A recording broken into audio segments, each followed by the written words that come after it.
So without further ado, let's bring on Leonard and Troy. Welcome to the show. Thank you, Mike. Thanks for having us. All right, my pleasure. All right, give us some background on yourselves and your company, and then I want to move into a couple of things that we've got, a couple of questions I've got lined up for you. Sure. So Leonard and I started the company in 2010 with kind of a shared passion for whiskey, and after surveying the market, realized that very little whiskey was manufactured and made in Texas, but yet it was one of the largest markets in the country for it. And so we quit our day jobs, traded our suits in for boots and gloves, and really started a distillery from scratch. And we currently produce a blended whiskey called TX Whiskey and a straight bourbon called TX Straight Bourbon, all from right here in Fort Worth.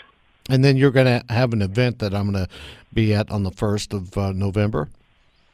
Yes. So we have been fortunate enough through demand, been able to build a second facility, which is something we were very proud of. It happens to be on an 18-hole golf course, and we are only a few days away from really opening it up to the public. So we're excited to have you out. All right, great. I can't wait to be there. I will be there. Okay, tell us about how you got started in the business. I know you traded your suits for boots, but let's give the audience a little bit more on that. It's Leonard, and as Troy said, we did make that trade, and in so doing, we were two entrepreneurs. We quickly became entrepreneurs after being corporate guys for all of our careers. And, that meant starting a new business, which we had to go raise some money to do, which, this was back in late 2009, early 10. And, we were still suffering, I think, a little bit of hangover from the financial crisis. And so, we hit the trail, the money-raising trail, and it proved to be pretty difficult. Two guys that had never done it before in a state that there was only really 2 or 3 distilleries at the time. Tito was probably the only one, Tito's Vodka, the only one that anyone had ever heard of. So, it was tough sledding there for a little while to get people to support us. All right. What about the products? Obviously you found some support. Somebody backed you, and then you guys put up the distillery. Now you're opening your second one, but I see your brand all over the place. Wherever I am, I see it, and now I'm glad to have you on the show. Tell us about the products. Tell our audience. Well, the first product is TX Whiskey, and we launched that in June of 2012. And that's a blended whiskey. It's really an incredibly smooth tasting product. It won Best American Craft Whiskey out of the San Francisco World Spirits Competition in 2013. And, that was just 6 months, a little over 6 months after we had launched it. And that was a real milestone for us. And we got a lot of awareness because of that award. And people started to discover the product, which has just a very unique taste. And I think the best way to describe it is, being very smooth without a lot of bite or burn. What about the bourbon?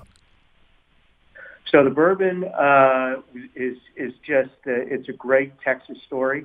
We started distilling and aging that in February of 2012.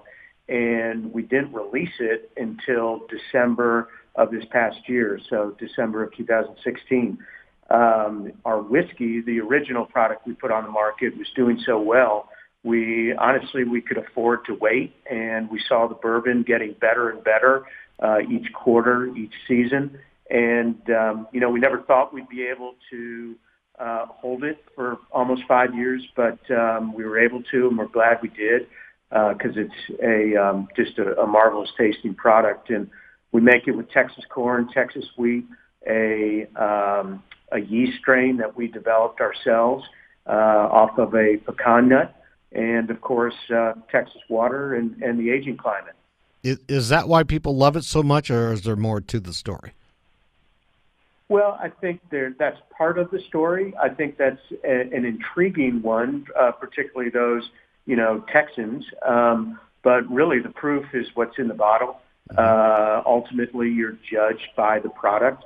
And in both cases, I think people are discovering it, and where they might have been drinking another whiskey when they compare them, they're selecting ours. So we're breaking habits, and that's what's making the difference for our business. Tell us about your existing location and why you chose to open Whiskey Ranch. So we chose Whiskey Ranch primarily due to the size of the property. So we knew that we wanted to increase our production capacity quite a bit from what we were able to produce. And so in doing that, you really need quite a bit of land because of the maturation houses, or our vernacular, rick houses, where these are large buildings that are purpose-built for the maturation of whiskey, and we knew we were going to need quite a few of them over time. So we needed at least 100 acres is what we calculated. The bonus for this particular property was the deep water wells, so water's hugely important to our process, and just the overall look and feel of our distillery was very important. So, the golf course fit that to a T, and now we have just a remarkable ranch-style, Texas-inspired distillery on the scale of many of those in Kentucky. Are you going to keep your current location in downtown Fort Worth open? We will. So we're going to have two locations. The existing one, the downtown location, will be devoted to what we call our small batch products. So we have the two flagship products that we mentioned. But over the years, one of the benefits of having your own distillery is that you get to play around with different recipes and mash bills and different styles of whiskey. So we have, in fact, been laying down those different styles over the years, albeit in small quantities. But that location will be devoted to expanding on those different styles of whiskey, and they'll be coming out to market hopefully very soon. All right, we've got about a minute left. A little bit about what people can expect when they visit Whiskey Ranch.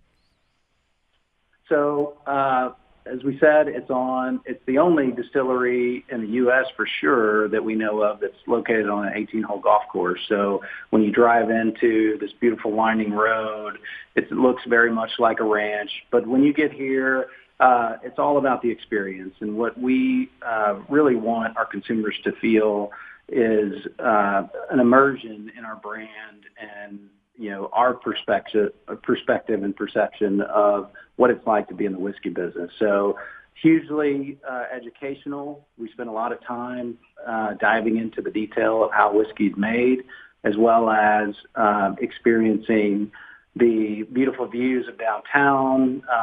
And then on a limited basis, we may be hosting particular golf tournaments, charity events, corporate events, all, in the name of whiskey.